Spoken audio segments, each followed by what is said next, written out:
Laura, what's happening in your character's life when we meet her?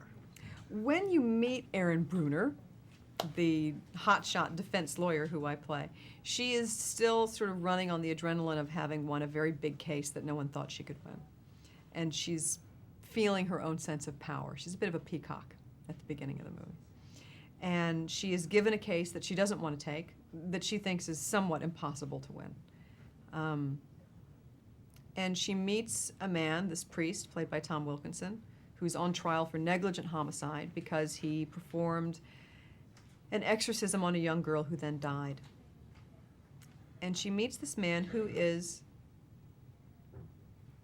a man who is filled with personal integrity. He believes what he believes. He's not out to hurt anybody. He's always trying to do the right thing. And when she starts to get to know this man who is filled with such a sense of himself and right and wrong and his place in the world, it makes her own conscience starts to bubble up when she realizes that she's, not always doing the right thing that some of her choices have been misguided. I think she goes from being a disrespectful skeptic to a respectful skeptic. I think that's the difference. I think she's open to the possibility, but it's still very hard for her to accept. I'm about the same. I think people can definitely be possessed. What they're possessed by is where I'm unsure.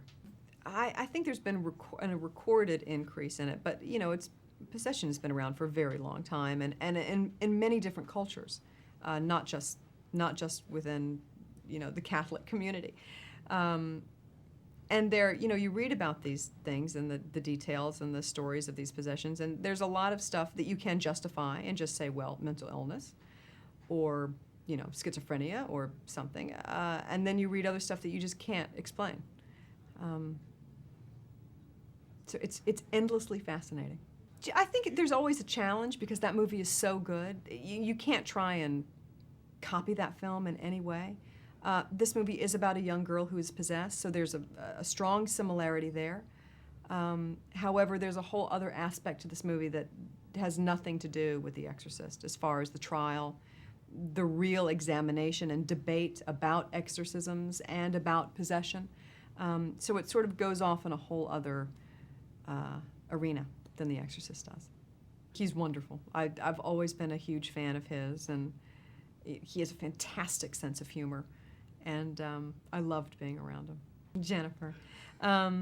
Jennifer and I did The Crucible together in New York with Liam Neeson several years ago, and I was so impressed with her. And when they were casting this movie, I knew that it was the most critical piece of casting, and so I suggested her. And fortunately, they listened and brought her in and saw what I already knew was there and ended up casting her. So I think about making this a movie that didn't give any answers, that really was a well-balanced examination of the subject of possession and exorcisms, so that the movie doesn't tell you to do or think one thing or the other.